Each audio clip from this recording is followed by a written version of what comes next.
It was an absolutely historic year for the MCU, so I'm going to rank every single MCU project from 2021. What's going on, guys? I'm Chris, and welcome back to another video. Today I'm going to be giving you my ranking of every 2021 MCU project, including the 5 TV series as well as the 4 movies. Again, I'm not sure if the MCU is ever going to reach this height in a single year, but then I turn around and look at next year's slate, and it's like, they could probably top it. So before I give you guys my ranking of all these shows and movies, make sure to hit that like button, comment your ranking of all the projects the MCU released in 2021 down below, and make sure to subscribe and hit that notification bell so you don't miss any future reviews, rankings, all that good stuff. So coming in last place for me shouldn't really be a surprise for anyone. It's What If. This show was fine. I enjoyed it somewhat on a weekly basis. I think a lot of the concepts were unique and creative. They just didn't really stick with me. For example, the Party Thor episode fell very flat. I was not a fan of the Killmonger episode. The highlight episodes of this show were definitely Evil Doctor Strange, the zombie episode, and then the final 2 episodes, I liked how it brought everything together, but a lot of these episodes just fell flat to me, and compared to the other shows, it just didn't give me enough substance on a weekly basis that really made me want to get excited moving forward, and it's kind of a bummer. Not that excited for What If Season 2, but I'm more excited for the zombie show. So next up for me is WandaVision. I don't hate WandaVision by any means. What I miss about WandaVision is the weekly hype. I don't know if it will ever be reached again for an MCU TV show, just because it was the first one, and it was the first time we had Marvel content in a really long time. But on top of that, the show really kind of led us on to believe that they were going to be doing something much grander when it comes to bringing in X-Men characters, as there's an episode 5 actually, where Evan Peters' Quicksilver opens the door and you're like, oh my gosh, it's going down. This is going to have multiversal implications. And they really led us on like they were going to tie in this show to the MCU in a grander way, when in reality it was just a sitcom format on a weekly basis that didn't really pick up where the last episode left off, and it was just everyone forgot the events of the last episode, and it kept leading us on to a finale that was very lackluster and didn't really give us much. I mean, at the end of the show, Westview just goes away, Wanda has a new suit, and she flies away. That's it. There was no real implications yet. It was just more of a character-building show for Wanda, which I found upsetting, and I understand a lot of these shows' formula going forward didn't really add much to the overall MCU, but aside from the hype, there really wasn't that many standout moments in WandaVision for me. Coming in at number 7 for me is going to be Eternals. I actually somewhat enjoy this movie. This seems to be a very hot take to put it not in last place outright, because I see this movie getting trashed all the time, especially on TikTok, and it kind of confuses me because I get the movie's not great. It's trying to do so much with such little time. It's like doing thousands of years of work in building this lore and kind of jamming it down everyone's throats really quickly, and I get how that can be off-putting totally. However, I still like some of the Eternals and their moments as characters. Dane Whitman, while he has a very minor role in the movie, is definitely going to be a main player in the MCU, and he's going to steal the show eventually. He just doesn't have a show yet. I like Icarus, and I think that his character is very complex. Like, he's probably my favorite character from the movie, even though he might not be the best person. If you've seen the movie, you know what I'm talking about. Richard Madden gives a really solid performance, and I think that just seeing the teamwork of the Eternals is nice. Granted, a lot of characters don't get fully fleshed out because there are 10 or so of them, and doing that in a 2.5-hour movie while still having a compelling plot is kind of hard to do, so the movie does fall flat in that aspect. But it's a gorgeous film, and I actually enjoy it more than most, even though it's not in the top tier MCU, it's more middle to bottom tier. I still think the movie's fine, and it has its entertaining moments for sure. Number 6 for me is going to be Loki. Now, this is also somewhat of a hot take because a lot of people have Loki as the best MCU show, and again, I like Loki. I enjoyed it on a weekly basis. It kept me engaged, and I was really looking forward to the finale. And I think the finale is probably one of the better episodes of the show because Jonathan Majors comes in as Kang, and he just gives a damn good performance. Between The Harder They Fall, Loki, and pretty much anything this guy touches, he really knows what he's doing. He's going to be a star in no time. But the thing about Loki is I never really have been a massive fan of this character because I just think they need to leave him dead. And I know it's Marvel and the MCU and comics never leave characters dead, but damn it, they need to leave Loki alone. I totally get this is a variant of him, and that works for what it is. I just don't really care for his character enough to continue to see more of him in the MCU. Mobius was the real scene stealer in my opinion. Owen Wilson as Mobius is the MVP of Loki. He's my favorite character of the show, and I think for good reason. Eventually we'll see him ride that damn jet ski. But this show had multiversal implications on the actual MCU that haven't been dealt with in the films just yet, and I hope that they do soon. I'm ready for them to start sewing everything together in the MCU to make it make sense. I don't want the Ayer cut, I don't want hashtag release the Snyder cut, hashtag release the MCU timeline, because it's starting to get fairly confusing. I feel like Multiverse of Madness would just shatter it anyway. Coming in at number 5 for me is actually going to be The Falcon and the Winter Soldier. I'm repping my boy Sam Wilson right now, the GOAT Captain America, you already know. But I like this show quite a bit, and it also receives a ton of hate. I don't really understand why. Yes, Carly Morgenthau and the Flag Smashers are underdeveloped, almost unnecessary villains, but I love the character moments between Sam and Bucky, two characters who never really got their full time to shine in the movies, are highly expanded upon here, as we see Sam Wilson have to go through his own struggles, as well as Bucky Barnes and his mental state of mind, trying to come back to reality after going through years of mental and physical torture being the Winter Soldier.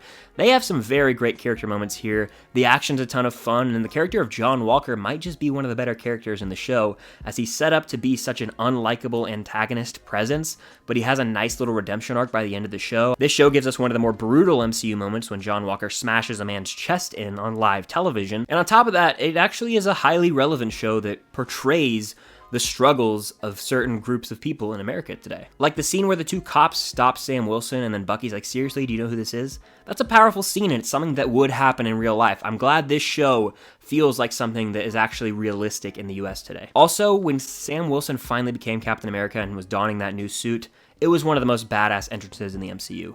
I really like The Falcon and the Winter Soldier. If you haven't rewatched it, I suggest maybe giving it another shot, because I think that it's well worth a rewatch and there's a lot of highlight moments in the show. It doesn't push the MCU forward in some grand way, but it just is a really solid show. Coming in at number 4 for me is going to be Black Widow, another movie that's getting a lot of hate.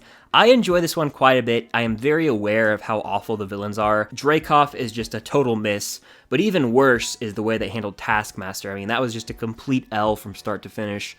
There was a lot of hype going in because Taskmaster's a really cool villain with a very unique set of skills who was pretty much wasted in this film.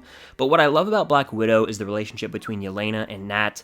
That steals the show, and after the recent episode of Hawkeye, it hits even harder. Florence Pugh is going to be around for quite some time in the MCU. She's becoming like a global megastar in a way where everyone's starting to know who she is. She'll probably be a household name in like no time, and she's a scene stealer in this. I love David Harbour as Red Guardian.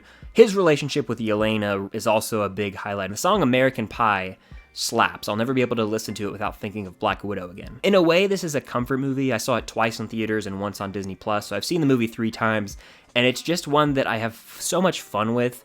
It's highly flawed at times, but it's just a fun movie that has some really cool new MCU characters, and it's like a breath of fresh air for the MCU in a way, while also giving a nice little send-off to Nat as a character. Even though her real send-off was in fact in Endgame, this gives us a little more clarity on her character and finality. I really like Black Widow, and I think it receives too much hate. So before I give you guys my top 3, make sure to hit the like button, and again, comment your ranking of these projects down below. So number 3 for me is going to be Hawkeye, the recently finished MCU show that, like I tweeted, I think this is going to be one of my new rotational Christmas movies, because in my eyes, it's a 6-part movie or a miniseries, so I can just throw it on every December during the Christmas season to get in the Christmas spirit. And yes, I just said Christmas like 50 times. Hawkeye did the near impossible, as it made me finally really care about Clint Barton as a character. He's had some strong moments, and I've always felt for his relationship with Nat, but this show really made him a family man who is just going through loss and grieving over the loss of his best friend in Nat, but it also puts him in a bit of a mentor role to Kate Bishop, who is the MVP of Hawkeye.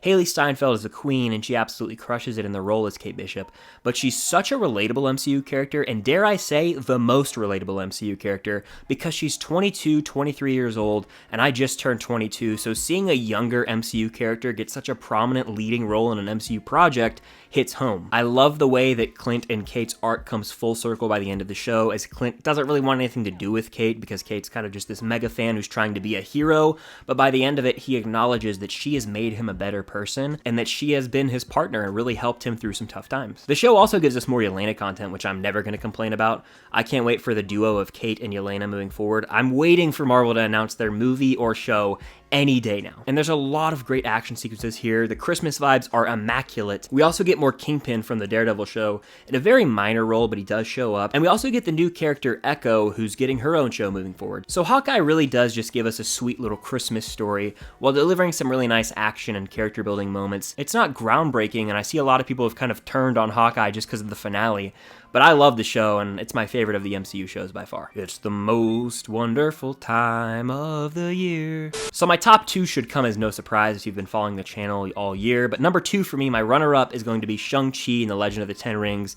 Just an absolute blast of a movie, probably one of the more surprising films of the year, because the marketing looked cool. I didn't really know much about this character, or the actors in the movie for that matter, and I ended up loving this one. I saw it 3 times in theaters. The action is just a spectacle to behold, especially in IMAX. I think this is one of, if not the funniest MCU movies. I just think Katie is a hilarious side character, and seeing her dynamic with ShangChi works so well for me. Wen Wu is a damn great villain in this. Seeing how he raised ShangChi and the father-son relationship that goes in, it's gruesome at times, and it really does hit in the feels. A past MCU character from Iron Man 3 also appears in this movie, who's fully redeemed now, because I absolutely hated the twist in Iron Man 3 with Trevor being the Mandarin, and they really just twist it for comedy here, and it really made me appreciate Iron Man 3 a little bit more, which I never thought would be possible. ShangChi is a blast, and I know I say that a lot, but it really is. It is a top 10 MCU movie for me, and it's one that I will be watching for years to come. But coming in at number 1 for me is a movie that I'm sure none of you have heard of. It flew under the radar this year, didn't really get that much money at the box office,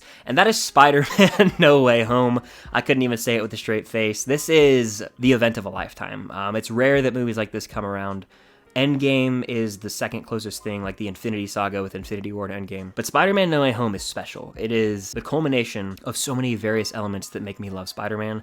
It is the perfect Tom Holland Spider-Man movie in the MCU, as he finally becomes Spider-Man at the end of that film and is on his own, and he doesn't really have any help out there, and he's just web swinging through New York City being Spider-Man. Peter Parker himself has to make sacrifices in order to be Spider-Man, and that is what the character is all about. I won't even state the obvious, but you all know why this movie is so fantastic, because it brings in past things that we all know and love, but it doesn't just do it for nostalgia or money cash grabbing, but it actually has a massive role to play in the story, especially Tom Holland's Peter Parker's arc. I will never forget seeing certain people pop up on screen for the first time.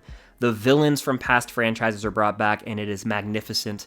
The action is great, and about the hour-and-a-half mark of this movie, it just skyrockets to the next level, and I could rewatch this entire movie forever. I've seen it 4 times in theaters. I plan to go at least 1 more time before it leaves theaters. You gotta see Spider-Man No Way Home if you haven't. It might make $2 billion at the box office. It's probably gonna settle around $1.5 billion worldwide. But if a movie cracks $1 billion, it's definitely worth giving a watch. And I'll say this, I have a Spider-Man ranking, and it might just be number 1. And here's an even bigger tidbit. I filmed and posted an MCU ranking. It was number 3. It might just be number 1 now. You'll have to stay tuned for my next MCU ranking, but that's all I'm going to say. But that's going to do it for my ranking of all the 2021 MCU projects. Thank you guys so much for watching. Make sure to hit the like button. Comment your ranking of these projects down below. What's your favorite or least favorite? Do you love Spider-Man No Way Home as much as I do? I bet it's going to be most people's number 1. Make sure to subscribe and hit that notification bell so you don't miss out on my end of the year videos, Spider-Man content, Marvel content, all that good stuff. And until next time, I'll see you guys later.